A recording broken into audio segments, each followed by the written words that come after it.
Hello दोस्तों, here I am with a new video. और आज मैं आपके लिए लेकर आया हूँ कुछ भी नहीं, क्योंकि आज हम एक ऐसे टॉपिक के बारे में बात करेंगे जिस पर एक व्यूअर की रिक्वेस्ट आई है। मतलब यही आज हमारा टॉपिक होने वाला है कि मोबाइल एडिटिंग में की फ्रेम कैसे लगाते हैं। और थैंक यू सो मच दोस्तों कमेंट करने के लिए। और बस ऐसे ही दोस्तों तुम सब भी कमेंट करके पूछ सकते हो अगर कुछ डाउट है तो, क्योंकि कमेंट करना तुम्हारे लिए बिल्कुल फ्री है। तो बिना टाइम वेस्ट किए let's start the video. Keyframe लगाने से पहले मैं ये बता देता हूँ कि कीफ्रेम होता क्या है। तो सबसे पहले इसके बारे में शॉर्ट में बता देता हूँ। कीफ्रेम लगाकर तुम कोई भी टेक्स्ट को, इमेज को, वीडियो को, कोई भी एलिमेंट्स को एनिमेट कर सकते हो। और एक बार तुम कीफ्रेम का गेम समझ गए तो तुम अपने वीडियो में यूनिक क्रिएटिविटी कर सकते हो। और कीफ्रेम से तुम अपनी एडिटिंग नेक्स्ट लेवल कर सकते हो। अभी तुम ये सब जो देख रहे हो ये सब क्यों होता है, ये मोशन कैसे होते हैं, ये सब गेम है कीफ्रेम्स का। कीफ्रेम यूज करके तुम अपने वीडियो में कोई भी एलिमेंट्स या इमेज को मोशन देकर उसे काफी एंगेजिंग बना सकते हो। जैसे कि तुम ये मोशन देख रहे हो, क्या ये वीडियो का पार्ट है? तो आंसर इज नो। इसे एनिमेट करके इसमें डाला गया है। अब ये सब तुम कैसे करके अपने एडिटिंग को नेक्स्ट लेवल बना सकते हो, चलो बता देता हूँ। तो सबसे पहले चलते हैं वीडियो एडिटिंग ऐप की तरफ। मैं VN ऐप यूज करता हूँ। तुम अगर कोई और ऐप यूज करते हो जैसे कि काइनमास्टर, कैपकट या InShot, तो उनमें भी तुम की फ्रेम लगाकर वीडियो एडिट कर सकते हो। ऑप्शंस डिफरेंट हो सकते हैं लेकिन सब में मेथड लगभग सेम ही रहता है। और दोस्तों सबसे पहले ये बताओ कि तुम कौन सा ऐप यूज करते हो, कैपकट, काइनमास्टर, VN ऐप या कोई और? कमेंट करके जरूर बताना। तो बैक टू द टॉपिक, बात करते हैं की फ्रेम कैसे लगाते हैं। तो सबसे पहले ओपन कर लेते हैं VN ऐप को और यहाँ से एक न्यू प्रोजेक्ट फाइल बना लेते हैं।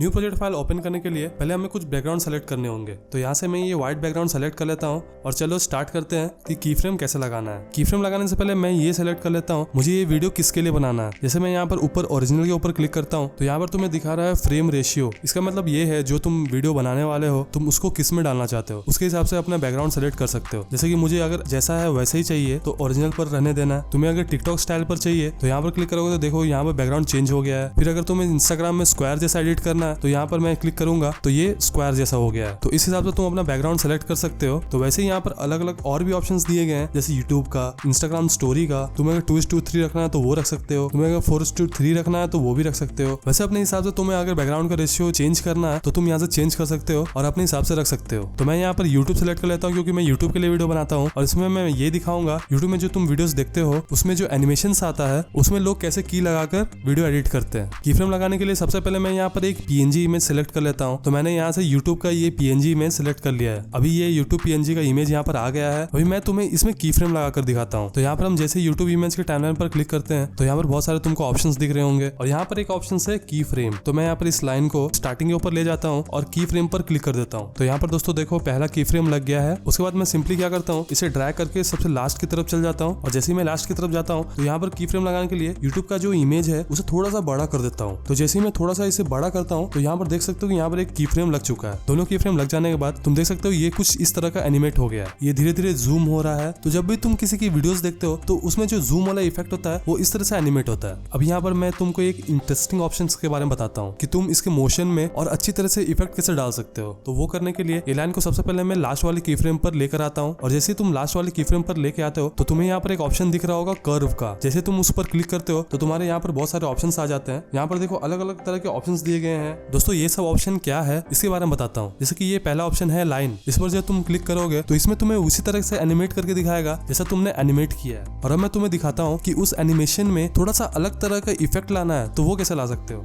जैसे कि मैं इजिन पर क्लिक करता हूँ तो ये बहुत आराम से आ रहा है। जैसे कि मैं ये क्यूबिक के ऊपर क्लिक करता हूँ तो तुम देख सकते हो कि यहाँ पर जो YouTube का इमेज है वो पहले थोड़ा स्लो में स्टार्ट हुआ, फिर थोड़ा सा वो फास्ट हो गया, फिर स्लो हो गया। तो ये कैसे हुआ, चलो इसके बारे में बात कर लेते हैं। जैसे कि तुम यहाँ पर जो कर्व देख रहे हो इसके जो नीचे का पॉइंट है और ये ऊपर का पॉइंट है यही इसे स्लो और स्पीड कर रहा है। जैसे कि एग्जाम्पल के लिए ये लास्ट वाले ऑप्शन में मैं क्लिक करूँ तो इसका मोशन कुछ इस तरह का हो गया। अब इस तरह से कैसे हुआ है वो इसके कर्व में छुपा हुआ है। ये जो कर्व लाइन है इसके तुम नीचे का पॉइंट और ऊपर का पॉइंट देख सकते हो। स्टार्टिंग कर्व नीचे की तरफ है इसलिए थोड़ा सा आराम से आ रहा है, फिर वो ऊपर की तरफ आराम से राइट की तरफ गया इसलिए फिर स्लो हो गया। तो इस तरीके से तुम यहाँ पर अलग अलग कर्व सेलेक्ट करते हो तो तुमको अलग अलग मोशन मिलने वाला है तुम्हारी PNG में। तो यहाँ पर जो कर्व का मोशन है वो ऐसे काम करता है। और तुम यहाँ पर देख सकते हो कि यहाँ पर बहुत सारे ऑप्शंस दिए गए हैं। तो तुम अपने हिसाब से जो भी मोशन तुमको ठीक लगे वो तुम अपने PNG इमेज या फिर कोई एलिमेंट में डाल सकते हो। अभी जूम वाला मोशन तो बहुत आसान था। अब मैं तुमको ये बताता हूँ कि कोई PNG इमेज अगर बाहर से अगर अंदर की तरफ आता है तो वो कैसे आता है। तो सबसे पहले मैं ये सब की को हटा देता हूँ। सब की हटा देने के बाद चलो हम ये देख लेते हैं कि बाहर से जो अंदर का मोशन आता है वो कैसे आता है। तो यहाँ पर स्टार्टिंग पॉइंट में एक की डालने के बाद इस इमेज को बाहर की तरफ कर देते हैं। बाहर की तरफ करने के बाद ड्रैग करके हम लास्ट की ओर चल जाते हैं और ये लाइन को लास्ट में रख कर हम सिंपली जो YouTube का जो इमेज है उसको बीच में लेकर आ जाते हैं। बीच में लाने के बाद यहाँ पर की अपने आप लग जाएगा। ये की लगने के बाद तुम देख सकते हो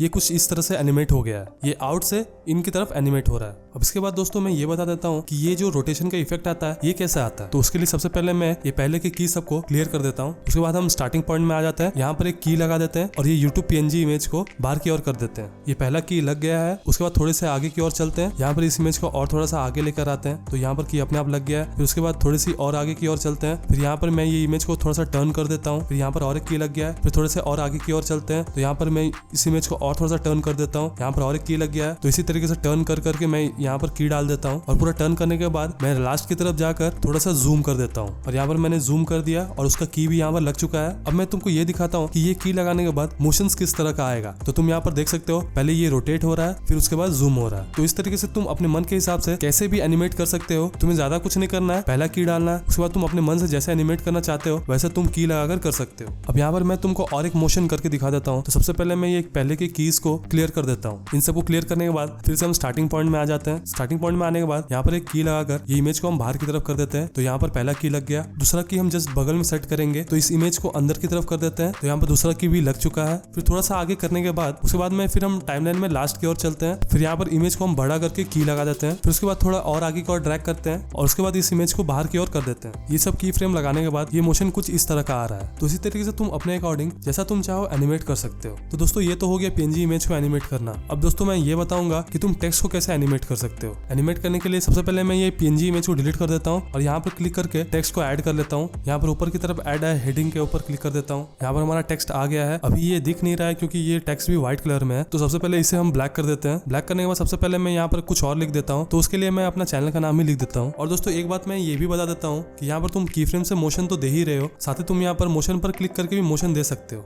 मोशन पर क्लिक करने के बाद तुम देख सकते हो यहाँ पर 3 ऑप्शन आ गए हैं, इन animation, out animation, loop animation. और इन एनिमेशन में यहाँ पर बहुत सारे ऑप्शंस दिख रहे हैं जैसे कि फेड, स्केल, स्पिन, स्लाइड और भी बहुत सारे ऑप्शंस है। तो इन पर क्लिक करके भी तुम अपने हिसाब से देख सकते हो। अगर इसमें से तुम्हें कुछ मोशंस पसंद है तो तुम उसे अपने टेक्स्ट में या फिर PNG इमेज में लगाकर एनिमेट कर सकते हो। लेकिन दोस्तों इसमें थोड़ा सा लिमिटेशंस होता है। इसमें प्रॉब्लम ये होता है कि तुम अपने मन के हिसाब से एनिमेट नहीं कर पाओगे और अगर तुम्हें अपने क्रिएटिविटी के हिसाब से एनिमेट करना है तब तो तुम्हें की फ्रेम ही लगाना पड़ेगा। तो चलो दोस्तों मैं ये दिखा देता हूँ कि तुम अपने टेक्स्ट को कैसे एनिमेट कर सकते हो। मैं तुम्हें सिंगल टेक्स्ट एनिमेट करके नहीं दिखाऊंगा, मैं तुम्हें यहाँ पर डबल टेक्स्ट एनिमेट करके दिखाऊंगा। तो उसके लिए यहाँ पर एक और टेक्स्ट ऐड कर लेते हैं और उसको मैं नाम दे देता हूँ YouTube का। ये मैंने YouTube लिख दिया है। उसके बाद मैं ये बता देता हूँ कि हम दोनों को साथ में कैसे एनिमेट कर सकते हैं। तुम यहाँ पर टाइमलाइन में देख सकते हो कि यहाँ पर 2 लेयर आ चुके हैं, तो हमें दोनों में अलग अलग की फ्रेम लगाना पड़ेगा। तो सबसे पहले हम क्या करते हैं, दोनों टेक्स्ट को स्क्रीन के बाहर की ओर कर देते हैं। दोनों टेक्स्ट को स्क्रीन के बाहर की ओर करने के बाद यहाँ पर की फ्रेम पर क्लिक कर देते हैं। लेकिन दोस्तों यहाँ पर मैं सबसे पहले नीचे वाले लेयर में ही की लगा रहा हूँ। तो सबसे पहले हम नीचे वाले लेयर को एनिमेट कर देते हैं, उसके बाद हम ऊपर वाले लेयर को एनिमेट करेंगे। तो इसका पहला की लग चुका है। यहाँ पर थोड़े से आगे की ओर ले जाके हम यहाँ पर दूसरा की लगाएंगे। तो उसके लिए टेक्स्ट को मैं वापस बाहर लेकर आ जाता हूँ। उसके बाद दोस्तों तुम देख सकते हो यहाँ पर पहला लेयर एनिमेट हो चुका है। अभी यहाँ पर हम दूसरा लेयर को एनिमेट करेंगे। पहला लेयर को एनिमेट करने के बाद दोस्तों मैं यहाँ पर चाहता हूँ कि ये दूसरा लेयर बाद में आए। जब पहला लेयर एनिमेट हो जाएगा उसके बाद ये दूसरा लेयर आए। तो उसके लिए मैं पहला की यहाँ पर लगाऊंगा। फिर पहला की लगाने के बाद थोड़े से आगे की ओर जाके यहाँ पर टेक्स्ट को मैं बाहर लेकर आ जाता हूँ। बाहर लाने के बाद दूसरा की लग चुका है। तुम यहाँ पर देख सकते हो कि ये दोनों टेक्स्ट कुछ इस तरह से एनिमेट हो रहा है और तुम देख सकते हो दोस्तों की लगाना कुछ ज्यादा हार्ड नहीं है, ये बहुत इजी है। तो इस तरह से दोस्तों तुम भी अपने वीडियो में की फ्रेम लगाकर नेक्स्ट लेवल का बना सकते हो। और अगर कोई डाउट हो तो कमेंट जरूर करना, तुम्हारे डाउट को सॉल्व जरूर किया जाएगा। और साथ ही दोस्तों एक इंपॉर्टेंट बात ये बोलूंगा कि वीडियो एडिटिंग करने से पहले अपने ऑडियो को भी अच्छे से एडिट करना बहुत जरूरी होता है, जैसे कि नॉइज रिमूव करना, वॉइस को लाउड एंड क्लियर बनाना और भी बहुत कुछ। तो अगर तुम्हें जानना है कि ऑडियो अच्छा कैसे बनाए तो ये राइट वाली वीडियो पर अभी क्लिक करो और जान लो। तो मिलते हैं दोस्तों नेक्स्ट वीडियो में। Thank you.